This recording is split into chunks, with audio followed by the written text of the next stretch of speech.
Bonjour, bonjour. Bon après-midi. J'espère qu'il vous reste un petit peu d'énergie à fin de journée comme ça. Ouais, pas trop le cerveau plein. Ça va? Aujourd'hui, j'ai l'immense plaisir de faire la présentation d'Aurélien. Aurélien, c'est un ancien collègue de travail jusqu'à une semaine et demie. Aussi un bon ami à moi. Et puis, Aurélien, c'est une des personnes les plus dévouées que je connais. Puis, la preuve, tantôt, c'est un fait que je ne connaissais pas sur toi. On parlait de vélo, parce qu'il y a une présentation en bas, puis les gens, les deux jeunes, les deux jeunes faisaient des performances. Aurélien, il me dit, ouais, mais là, t'es un peu là. Il dit, pendant la pandémie, Aurélien a fait du vélo pendant 2 ans et demi. Ouais, ça me paraît. Environ 2 ans et demi. Tous les jours, elle allait porter ses enfants à la garderie, à vélo, été, hiver. Ouais. Les enfants en avant, tu me disais que c'était un vélo cargo, les enfants sont en garderie. 28 km? Ouais, le retour, hein, c'était Ouais. au centre-ville, fait que c'était 7 km. 4 fois. C'est Aurélien le dévoué que je vous présente. Je te laisse aller aujourd'hui avec ta présentation. Merci pour la belle introduction. J'espère que vous êtes réveillés quand même. J'essaie de vous maintenir réveillés en tout cas.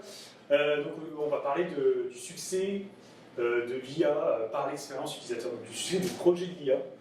Donc 72% d'après Gartner, c'est le nombre de projets qui n'atteignent pas les résultats financiers. Si vous avez été dans ma présentation, je pense que j'ai mis 85%, mais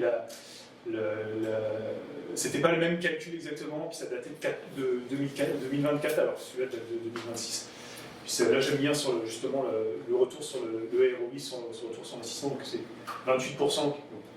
En fait, la vraie stat, c'est 28%. Je trouvais que 72 était plus impactant, donc je l'ai mis en avant.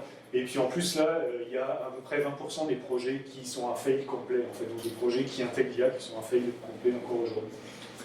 Donc, on va regarder ensemble, c'est comment éviter ces échecs et puis comment le UX peut aider là-dedans. Donc moi c'est Aurélien Berton, je suis directeur d'expertise design et expérience chez Alitia. Et puis je voulais juste faire un petit shout-out à ma collègue Stéphanie Caron, qui n'est pas là aujourd'hui, mais qui m'a beaucoup aidé sur cette présentation-là.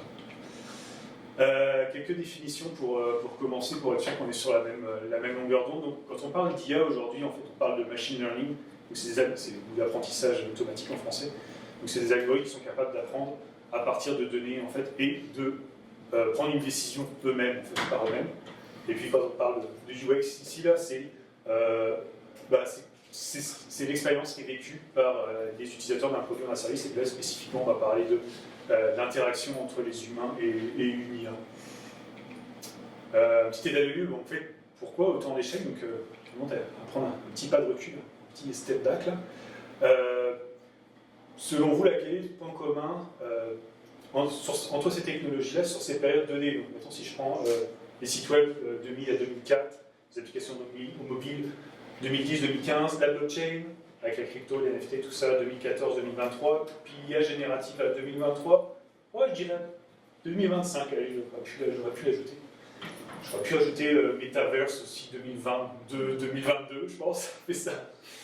Mais c'est ça. Donc, en gros, là, vous avez la réponse. Ça a été un engouement rapide sur des périodes très courtes, en fait, de ces technologies-là. Et j'aime beaucoup la métaphore de Jared Poole, je viens réussir à le dire, donc un des grands noms du UX. Il parlait d'IA à un moment donné, et puis il parlait de Talking Horse, donc le cheval qui parle. Et donc la métaphore du cheval qui parle, et d'ailleurs il y a une blague qui vient avec ça, c'est un gars qui rentre dans un bar, puis là il dit au barman, oh incroyable, dehors j'ai un cheval qui parlait, tu te rends compte, un cheval qui parle et tout, puis là ça prend plusieurs minutes à parler ce cheval qui parle, puis d'un moment le barman dit, mais ok, ouais, c'est incroyable un cheval qui parle, mais qu'est-ce qu'il a dit? Ah, mais on s'en moque de ça, il parlait. Donc c'est un peu ça, cette espèce d'engouement de la technologie, là, comme on voit une nouvelle bébelle et puis on se garoche dedans sans trop réfléchir, et puis on n'a pas forcément d'alignement sur des besoins spécifiques d'affaires et tout, donc on veut juste s'approprier la technologie puis en faire quelque chose. Puis après, ce qui se passe souvent, je trouve, dans ces périodes-là, une fois que cette période de lune de miel du cheval qui parle est passée, on a une course à la fonctionnalité, en fait. Donc on va rajouter des fonctionnalités. Donc le cheval va pouvoir parler 25, 26, 27, plein de langues différentes, mais il va toujours plus ou moins parler, dire les choses sensées, en fait. Ça reste un cheval, on s'entend. Donc, puis, mettons, là, si on parle d'une autre technologie, là, donc les téléphones intelligents en 2007, donc il y avait un peu la quintessence de la course à la fonctionnalité, c'était le BlackBerry Curve, de mi-2007, puisqu'il est sorti en même temps que le BlackBerry Curve. À cette époque-là, c'était l'iPhone, le premier iPhone. Et le premier iPhone faisait trois choses.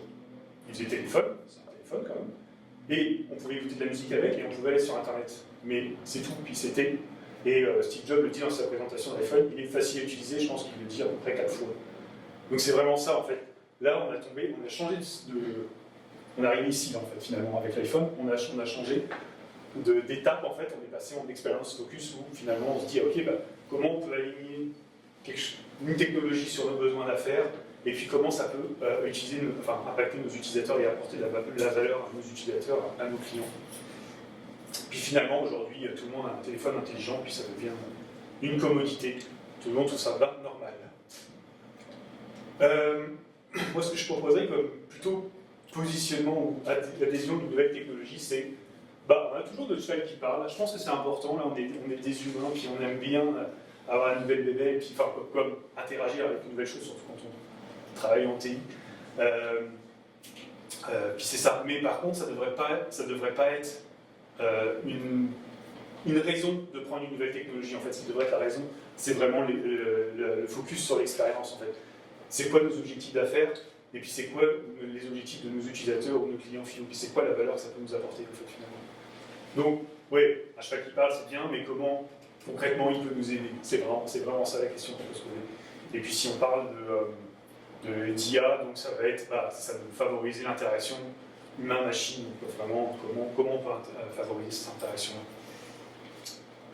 Donc concrètement, pour l'IA aujourd'hui, je pense que ça nous donne des bonnes opportunités. Admettons, si on veut tout de suite aller sur l'expérience, le focus expérience, plutôt mettre une liste de fonctionnalités plate. On a fait pour une assurance auto, donc ce parcours utilisateur-là. Donc imaginez, là, vous êtes dans votre auto, puis là vous tombez en panne dans le bois, une heure tardive, c'est presque la nuit et tout. Ouais, vous ne vous sentez pas super bien.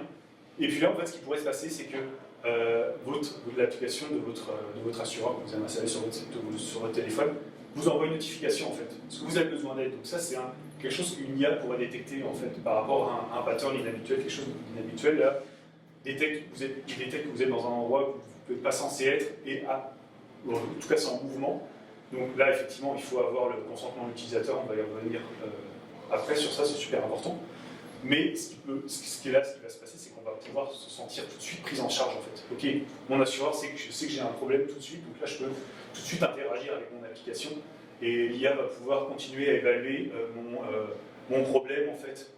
Et donc ça, on pourrait imaginer un chat avec un IA en disant oui, effectivement, j'ai bien un problème, je suis coincé au milieu de nulle part. Donc là, ce qui pourrait se passer, c'est que l'IA pourrait prendre en charge, décider que là, il y a une intervention humaine qui est importante. En IA, on parle souvent de human in the loop, donc là, c'est super important, surtout dans un cas où on ne sent pas super bien de pouvoir parler à un humain. J'ai entendu ce matin une super expression, c'était human in the lead.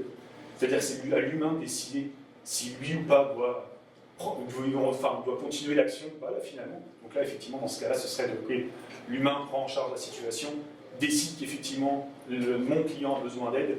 Donc là, je vais pouvoir appeler les secours, une dépanneuse, etc., pour aller l'aider. Et puis, donc là, on sait, nous, en tant qu'utilisateurs, qu'on est pris en charge. Puis là, ce qui pourrait se passer en plus, derrière, c'est que l'IA pourrait suivre en temps réel les opérations, et puis amener de l'amélioration continue. Donc, mettons, si on détaille un peu ça, ce qu'on a fait, en gros, c'est qu'on a optimisé des parcours existants.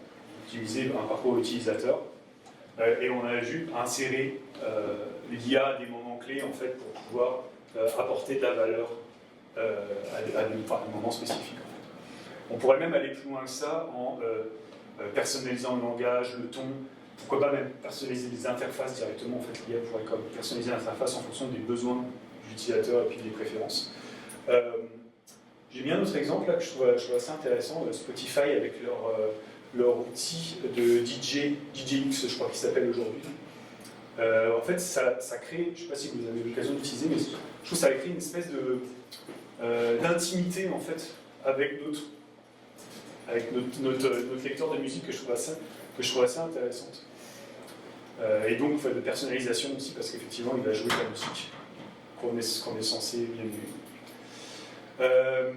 L'IA aussi donc, doit supporter une vision d'affaires, donc là on a parlé d'assurance tantôt, donc c'est ça doit avoir une valeur mesurable et réelle qu'on peut calculer, donc on peut penser à mettre certains KPI en place.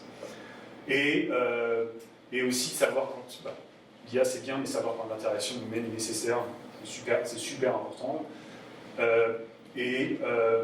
Et aussi, donc, un autre point qui est important, je pense, dans tout ce qui est la vision d'affaires, c'est d'avoir une IA n'a pas besoin d'être fontée, mettre en avant de tout, regardez, on fait de l'IA, c'est génial, mais ça doit être quelque chose de discret et d'efficace selon moi.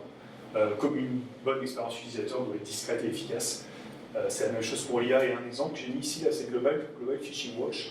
C'est une application pour les scientifiques en fait, pour monitorer les activités humaines en mer. Donc, et surtout détecter les comportements anormaux des bateaux, genre les bateaux qui vidangeraient en mer ou qui prendraient des chemins qu'ils n'auraient pas le droit de prendre. Donc ce serait une tâche assez impossible à l'échelle des millions de bateaux qui sont en même temps sur la Terre. Mais pour une IA, c'est quelque chose de facile entre guillemets à mettre en place. Et une IA doit être responsable et centrée sur l'humain. Ça doit créer un sentiment de confiance et de contrôle. Et là, on en parlait tantôt, là où la détection, la notification doit être l'utilisateur doit consentir en amont pour avoir ces notifications sur son téléphone et puis pouvoir être monitoré avec le GPS, etc. Donc c'est super important justement pour renforcer le sentiment de confiance, de le valider en amont. Et donc c'est ça, donc toute la donnée des utilisateurs devrait être accessible pour lui et puis pouvoir être supprimée en cas de besoin. Un très bon exemple, je trouve, c'est Wealthsimple. Donc Wealthsimple, c'est une banque virtuelle canadienne.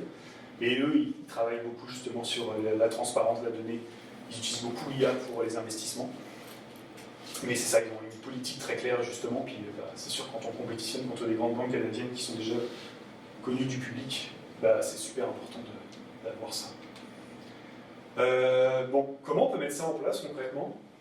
Donc on a développé une approche pour ça, mais l'approche doit surmonter plusieurs défis. Donc je pense que vous avez déjà toujours demandé comment on pourrait utiliser l'IA, par quoi on devrait commencer, par ce qu'on devrait prioriser, etc. Et puis vous avez peut-être déjà fait des démos, des trucs qui fonctionnent, mais finalement la mise en place sur le terrain peut être assez difficile. Donc on n'a pas inventé grand-chose, on a pris une méthode de design thinking, on appelle la phase de découverte, mais grosso modo cette méthode-là, les icônes sont près des textes. Grosso modo cette méthode-là, c'est une approche flexible. Moi je ne crois pas à la recette toute faite d'une méthodologie qu'on doit suivre et puis ça va nous donner un résultat parce que c'est la méthodologie parfaite. Non, absolument pas. Il n'y a pas de recette, il n'y a pas une recette pour un problème unique. Donc il faut l'adapter à chaque fois. Donc c'est la flexibilité qui est en gras et soulignée. Mais grosso modo, c'est à peu près ces étapes-là qu'on retrouve régulièrement. Donc, on va toujours commencer par une étape de compréhension. Qu'est-ce qu'on a besoin on va prendre une analyse de la situation, comprendre le problème, avoir une compréhension partagée. On va conceptualiser une meilleure solution. On va décider de quelle solution est la meilleure. On va la tester, donc potentiellement avec des utilisateurs, tester avec des papiers, peu importe. Il faut vraiment le tester le plus rapidement possible.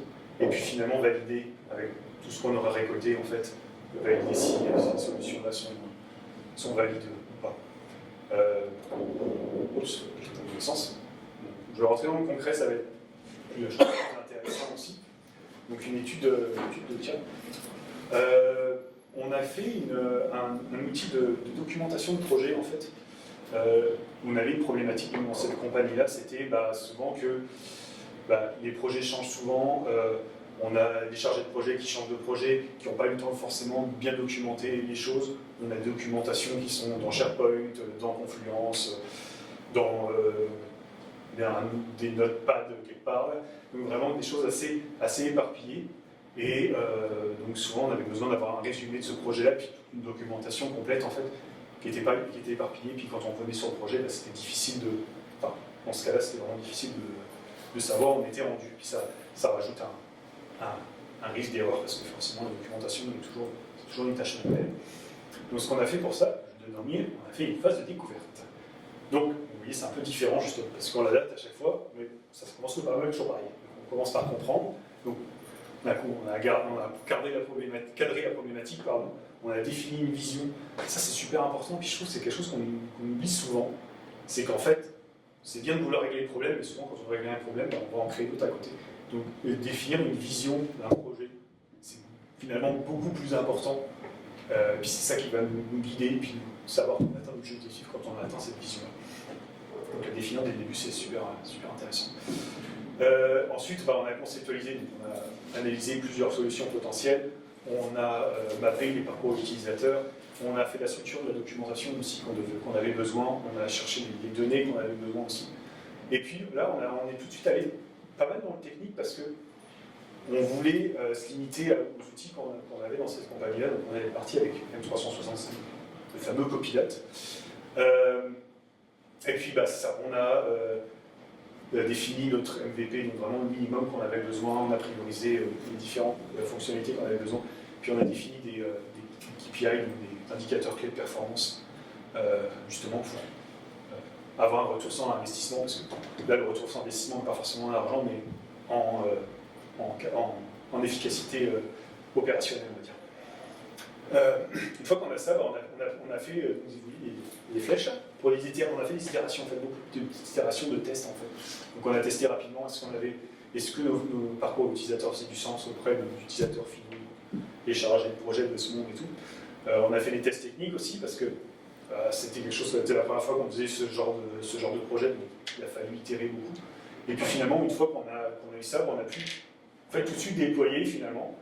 Pas vraiment de phase de développement et réalisation en tant que tel, mais justement, on a pu déployer tout de suite sur l'environnement qu'il y avait dans cette compagnie-là, sans changer la structure, et puis créer un système de surveillance, de monitoring, pouvoir gérer un support technique, et puis pouvoir gérer,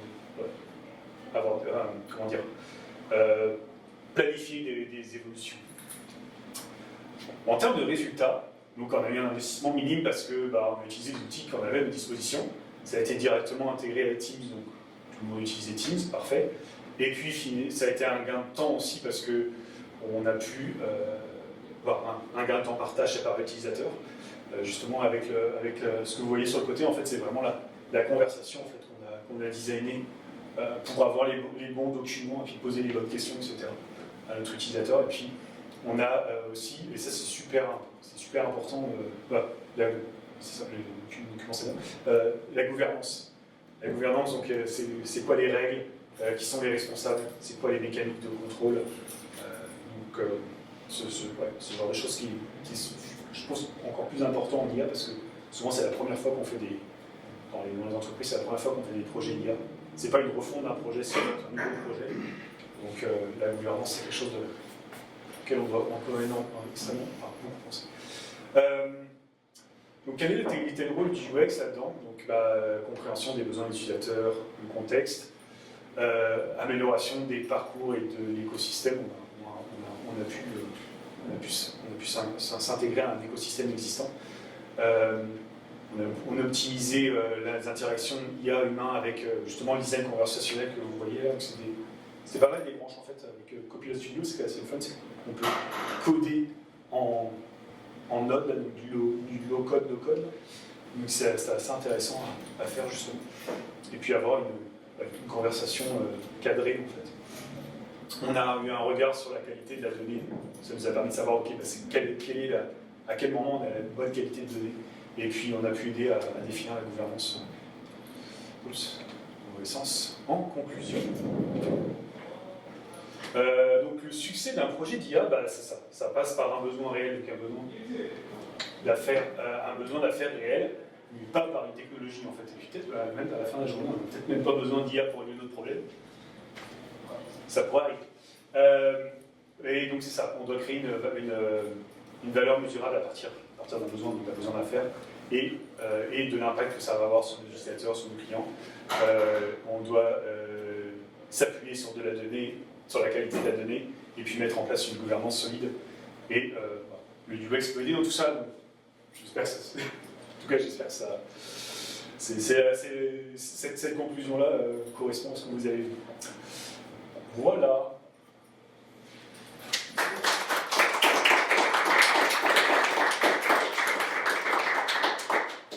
Il reste 4 minutes et demie, je pense, c'est ça. Est-ce que le parcours est difficile du cheval qui parle jusqu'à aligner sur l'expérience utilisateur et la valeur commerciale de l'approche? Le parcours est difficile. Est-ce que tu arrives à décoller les gens du cheval qui parle? Ça dépend, je te dirais. En fait, je pense qu'il faut ouais. C'est une bonne question. Je pense qu'il faut l'avoir. Il faut le. Ça crée de l'engouement en fait, le cheval qui parle. Donc je pense que c'est important de l'avoir. Mais souvent, ce qui se passe, c'est qu'il y a un shift qui se fait quand on a déjà fait des erreurs et puis qu'on se rend compte que finalement, ça ne suffit pas d'avoir un cheval qui parle. Il faut aussi qu'il ait une intelligence un peu plus élevée que juste la parole. Donc, c'est pas évident à répondre comme question, mais j'ai l'impression que si on parle d'un projet, ça fonctionne quand les gens sur le projet ont déjà fait l'erreur avant, se sont déjà plantés, et puis que là ils se disent ok, il ne faut pas qu'on fasse la même erreur, donc on va passer à la suite à l'expérience, le focus sur l'expérience. De ce que j'ai vécu en tout cas, le shift se fait plus rapidement quand les gens ont déjà fait l'erreur en fait. Donc quand je parle des gens, je parle des product owners, ou vraiment des gens qui gèrent le projet à un peu des responsables du projet. Ouais. Question. Pour valider le coût que ça engendre avec l'IA versus les données, Ouais. est-ce que tu as des recommandations pour mesurer ça? C'est facile de dire on va bâtir ça, ça va prendre 2 semaines, puis 2 semaines devient 4 semaines, exemple. Ouais. Puis après ça, tu dis, ah ben là, ça coûte X tokens, X jetons. Ouais. Ouais. Est-ce que rendu là, ça vaut la peine? Fait comment que. Toutes tes recommandations? Moi, je dirais qu'il faut faire des petites étapes en fait, des petites itérations, puis tester rapidement. C'est vraiment ça là. Vraiment la boucle que je montrais là. Hop. Ça, je pense que c'est ça. Plus on arrive à ici là, plus on arrive vite ici, plus on peut voir rapidement la valeur. Mais c'est vrai que c'est complexe et puis on sait que le prix du token va changer, puis va peut-être encore augmenter là. Donc ouais, c'est quelque chose de vraiment pas facile. Ouais. Mais c'est ça, je pense que plus rapidement on va aller, j'allais dire sur le marché là, plus rapidement on va voir un retour qui va pouvoir voir si on Pour le contexte, vite, si je peux me permettre, je fais quelque chose j'essaye quelque chose de semblable pour ton étude de cas, que je prends des notes automatiquement, Claude prend des notes automatiquement de mes meetings de Gemini, après ça, il les prend, il les garoche dans un knowledge base, après ça, de ça, il me donne les actions de l'équipe, qui doit faire quoi. Ouais. Puis tu sais, je m'en viens pas pire, mais le peaufinage, c'est là que je suis en train de dire, est-ce que combien de temps? Genre, c'est 80% bon, mais tu sais, c'est comme, je suis sur le dernier stretch, ça va valoir la peine. Puis là, le dernier stretch, on dirait qu'il Ouais, il finit par. Ouais, Ouais, c'est ça. j'avoue, c'est une bonne question. Ouais. En fait, j'ai peut-être pas de faim. Dans un cas comme ça, je me dis à quel point on va peut-être toujours avoir besoin d'un humain à la fin pour. Puis tu sais, c'est sûr, ça ne remplace pas nécessairement l'humain Oui, en tant que tel, c'est juste que c'est ça, c'est comme, c'est pas là exactement, tu sais, je suis pas encore mon MVP, je passe pas tous mes tests, il me reste des petites choses, Ouais. Et là, ça fait un mois que je travaille là-dessus, Side of Desk Project, puis là, je me dis, je continue dessus. Mais est-ce que tu l'as testé avec des vrais utilisateurs dans un vrai contexte?